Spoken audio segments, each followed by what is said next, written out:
Perkenalkan, nama saya Fikri Nepriansa, NIM 2019-008416, kelas Manajemen 3A5. Di sini saya akan menyampaikan pendapat saya tentang kebijakan ekspor benih lobster dan kebijakan pemerintah tentang pembelajaran tatap muka awal tahun 2021. Yang pertama, pendapat saya tentang kebijakan ekspor benih lobster. Kebijakan ekspor benih lobster menjadi polemik hangat di tengah masyarakat.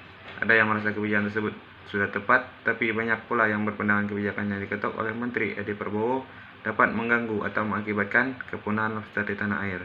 Dampaknya membahayakan kedaulatan pangan di Indonesia. Menteri Kelautan dan Perikanan Edi Prabowo resmi mencabut larangan ekspor benih lobster era Susi Pujiastuti. Pencabutan aturan era Susi itu ditandai dengan peraturan menteri, yakni Peraturan Menteri Nomor 12 Tahun 2020 tentang pengelolaan lobster, kepiting, dan rajungan di wilayah negara Republik Indonesia. Lantas, apakah ekspor benih lobster ini memang benar mengancam kedaulatan Republik Indonesia? Menurut saya, sebaiknya ekspor bayi lobster dibatasi dan lebih fokus mengembangkan budidaya dalam negeri. Yang urgen dilakukan adalah budidaya lobster di Indonesia. Dalam bahasa yang sederhana, kalau Vietnam bisa budidaya lobster, kita masih bisa melakukannya. Indonesia punya potensi benih lobster yang banyak. Benih akan murah kalau stok benih di dalam negeri jumlahnya banyak. Jika memang berniat ekspor benih lobster, maka perlu diperhatikan pengendaliannya. Kalau tidak terkendali, sangat mungkin terjadi overeksploitasi. Di sisi lain, karena Indonesia baru mengembangkan budidaya lobster, akan sangat bagus jika biaya inputnya rendah. Misalnya dengan harga benih yang murah, meski pada periode kementerian sebelumnya ada pembatasan untuk pengambilan lobster, termasuk untuk penelitian, tetapi saya yakin kita bisa melakukan budidaya lobster dan dapat belajar dengan cepat. Hal penting yang perlu dilakukan adalah mengakses atau menentukan berapa jumlah benih lobster yang bisa ditangkap untuk mempertahankan agar populasi lobster tetap lestari, dan ditentukan berapa kebutuhan lobster yang diperlukan untuk pengembangan lobster di Indonesia. Kalau masih ada kelebihan, tidak apa-apa untuk diekspor dengan harga yang wajar, termasuk di tingkat masyarakat. Yang utama adalah pemenuhan dan pengembangan budidaya lobster di Indonesia. Selanjutnya, pendapat saya terkait wacana pemerintah dalam rangka untuk mengaktifkan kembali pembelajaran tatap muka awal tahun 2021. Menurut saya, kebijakan membuka sekolah dan melakukan proses pembelajaran tatap muka mulai Januari tahun depan dinilai tidak realistis, lantaran positivity rate atau tingkat penularan virus corona di Indonesia masih di atas 10%.